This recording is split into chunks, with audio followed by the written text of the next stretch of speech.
before we started this podcast, I was very comfortable behind my infographics and my writing.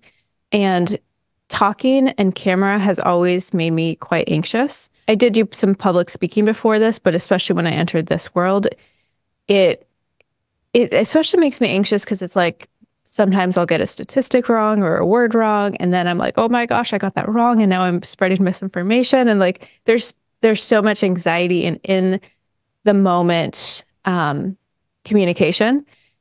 And I talk about, the importance of exposure when we have anxiety. And so this podcast was an episode of exposure for me, of like, I'm going to show up. It's going to be imperfect.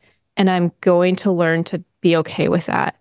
And I think on the other side of that, I have learned to be really gentle with myself of, yes, there's weeks I have really bad brain fog. And I'm like, I do not like how I worded that, or I got that stat wrong. And it's okay. Like I've survived it. And I think that has been such a gift to learn that. And I think that has given me the confidence to then go on and do more speaking or to host live. Like the first time I hosted a live event in my community, I was so anxious.